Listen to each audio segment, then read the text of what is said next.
तो दोस्तों स्वागत है आपका अपने YouTube चैनल पर। यहाँ पर हम बात करने वाले हैं कक्षा 10वीं के महत्वपूर्ण प्रश्नों की। तो दोस्तों मैं आपको पहले साफ बता देता हूँ कि ये पेपर 2022 का है, लेकिन इससे बहुत कुछ यहाँ पर पेपर में आने वाला है। मैं इसके आपको ऑब्जेक्टिव सॉल्व करवाऊंगा, जितना भी एक्स्ट्रा वर्क है वो सॉल्व करवाऊंगा, जिससे आपको कुछ ना कुछ यहाँ पर परीक्षा में आ जाएगा। यदि आप इस पेपर को करते हैं तो कम से कम आप 50% मार्क्स आसानी से ला सकते हैं। यदि कोई प्रश्न को पढ़ के यदि परीक्षा में आता है, यदि वो 2 नंबर का भी आता है तो आपके लिए वो ज़्यादा महत्वपूर्ण है। तो इसके पूरे यदि प्रश्न देखते हैं तो आपको बहुत कुछ यहाँ पर हेल्प हो जाएगी। तो इसका दोस्तों पहला प्रश्न है, फ्रेडरिक सारियू कलाकार थे, तो ये फ्रांस के थे।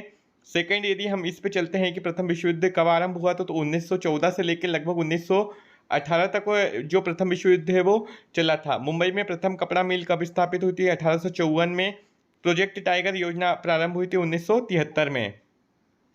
उसके बाद यदि हम देखें, एक उद्योग जो चूना पत्थर को कच्चे माल के रूप में प्रयुक्त करता है तो वो होता है सीमेंट। और बहुजन समाज पार्टी के संस्थापक थे काशीराम। तो यहाँ पर आपको सारी पार्टी का याद रखना है, यदि वो कांग्रेस का आता है, चाहे बीजेपी का आता है या समाजवादी पार्टी का आता है, तो आपको सभी का यहाँ पर नाम याद रखना है। उसके बाद दोस्तों यदि हम आगे चलें तो आपको देखने को मिलेगा फ्रांसीसी कलाकार फ्रेडरिक सारियू ने खालिस्तान चित्रों की एक श्रृंखला बनाई थी। तो 4 चित्रों की श्रीलंका में गृह युद्ध की समाप्ति वर्ष 2009 में हुई थी। नेपाल की राजधानी क्या है? काठमांडू।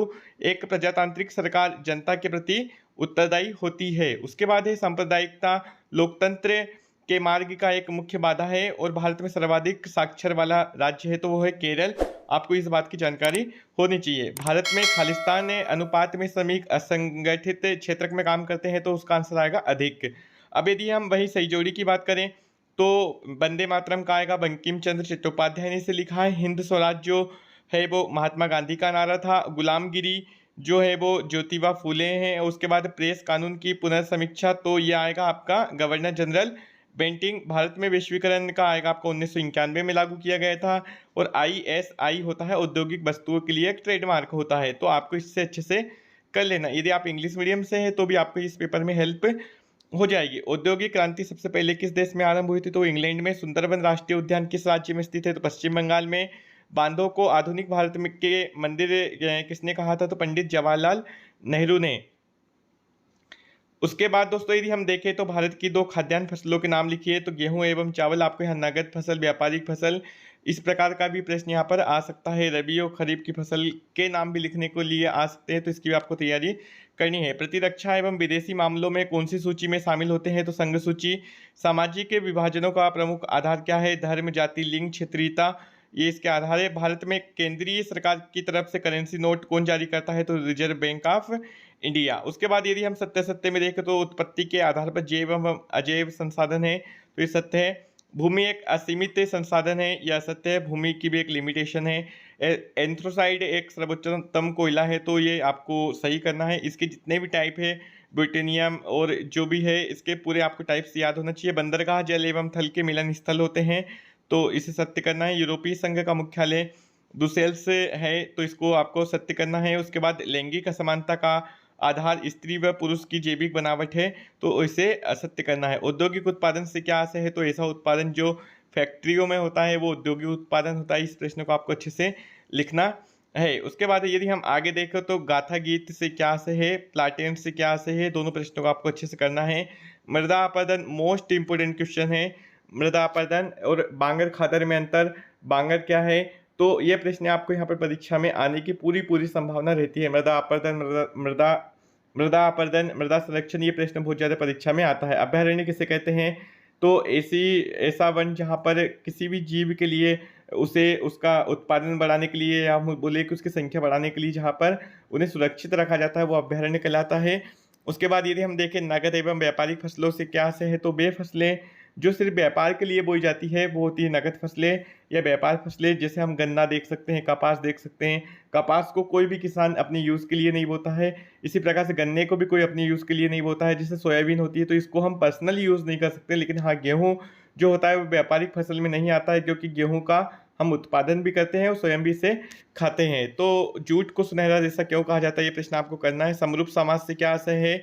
अश्वेत शक्ति आंदोलन से क्या आशय है? तो अश्वेत शक्ति आंदोलन भारत का ऐसा आंदोलन है जिसमें जब अंग्रेज आए थे तो वो गोरे थे, तो भारतीयों के द्वारा एक अश्वेत शक्ति आंदोलन चलाया गया था। लोकतंत्र में निर्णय लेने में देरी के कारण लिखे तो इसका ये सिस्टम ही गवर्नमेंट का ऐसा है कि जिसमें निर्णय लेने में देरी लगती है। अब इसके बाद आपको अगला देखना है मुद्रा क्या है।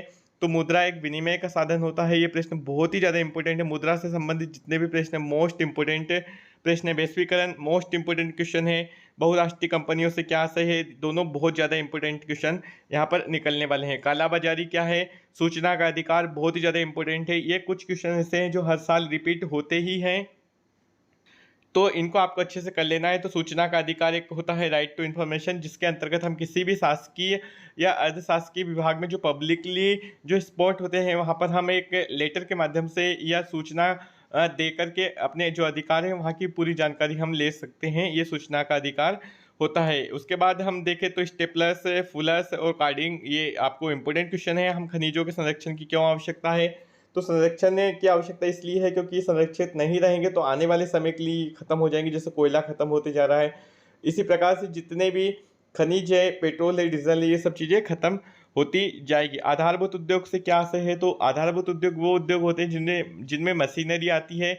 जैसे कि यदि हम बोलें कि ऐसे उद्योग जिनसे हमें कच्चा माल प्राप्त होता है, या हम बोल सकते हैं लोहा, मशीनरी पार्ट जिसके बिना उद्योग नहीं चल सकता। जैसे लोहा है, लोहे से सारी मशीनें बनती है और मशीनों से फिर बाकी चीज़ें बनती है, तो लोहा इसमें आधारभूत उद्योग के अंतर्गत आता है। जिस प्रकार से यदि हम देखें कि चीनी मिल, यदि चीनी मिल नहीं होगी तो चीनी नहीं बनेगी, तो आगे सब चीज़ों में जो भी मीठी चीज़ें होगी उनमें दिक्कत आएगी। तो ऐसे उद्योगों को आधारभूत उद्योगों में मापा जाता है। राजनीतिक दल क्या है, तो वो दल जो जनता के लिए जो इकट्ठे होते हैं या जनता के लिए, हित के लिए, विकास के लिए जो सोचते हैं उसे हम राजनीति दल कहते हैं। राजनीतिक दल की कोई 3 विशेषता आपको करनी है।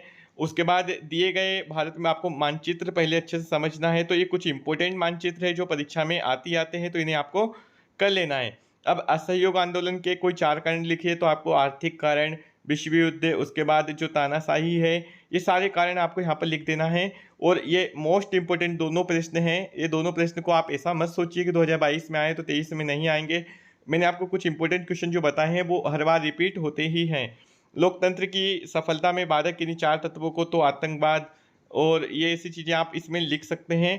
प्रश्न नंबर 23 है उपभोक्ता जागरूकता का महत्व। तो ये उपभोक्ता शब्द जो है वो आपको कोई ना कोई प्रश्न में देखने को मिलेगा। उपभोक्ता शोषण के 4 बिंदु लिखिए, ये प्रश्न भी आपको यहाँ से तैयार करना है। दोस्तों यदि आप इतना तैयार करते हैं तो आप परीक्षा में कम से कम 50 नंबर तो ला सकते हैं, और इन प्रश्नों से संबंधित ही प्रश्न आपको परीक्षा में देखने को मिलेगा।